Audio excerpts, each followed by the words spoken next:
মুমিনদেরকে মুসলমানদেরকে বাদ দিয়া তোমরা অমুসলিমদেরকে বন্ধু রূপে গ্রহণ করিও না।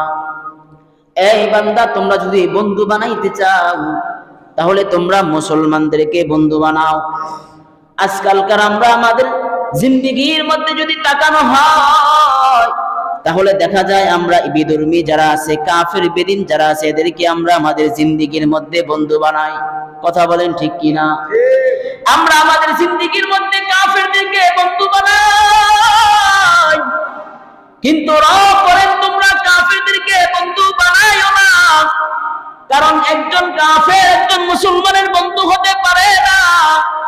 আল্লাহর নবী সাল্লাল্লাহু আলাইহি ওয়াসাল্লাম হাদিসের মধ্যে বলেন, যে ব্যক্তি কাফের বেদিনদেরকে বন্ধু বানাবে, আল্লাহর নবী বলেন সে আমার উম্মত নয়।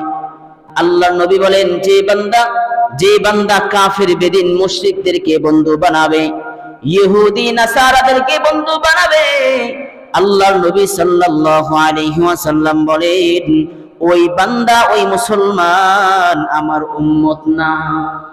যে মুসলমান কাফেরদেরকে বন্ধু বানাবে সে আমার উম্মত নয়, বরং আমার উম্মত থেকে সে বের হয়ে যাবে। নাউজুবিল্লাহ বলবেন, সে আমার উম্মত নয়।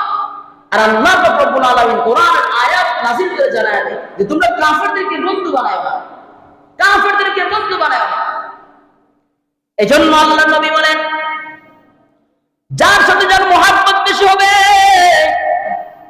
যার সাথে যার সম্পর্ক বেশি হবে, কিয়ামতের ময়দানে তার সাথে তার হাসর হবে। আল্লাহর নবী সাল্লাল্লাহু আলাইহি ওয়াসাল্লাম বলেন, বান্দারে, এ উম্মত, তোমরা এমন মানুষদেরকে বন্ধু বানাও যে মানুষ দেখলে তোমাদের নেক আমলের দিকে উদ্বুদ্ধ হয়। এমন মানুষকে বন্ধু বানাও যাকে দেখলে তোমার আল্লাহর কথা স্মরণ হয়। এমন মানুষকে তোমরা বন্ধু বানাও যে মানুষের দিকে তাকাইলে নামাজ পড়তে মনে চায়, যার সাথে চললে তোমার নামাজ ছুটবে না, যার সাথে চললে তোমার রোজা ছুটবে না, যার সাথে চললে আল্লাহর নাফরমানি হবে না, যার সাথে বন্ধু বানাইলে তোমার জীবন কোরআন এবং সুন্নাহ দিয়ে তোমার জীবনকে তোমরা গঠন করতে পারবা।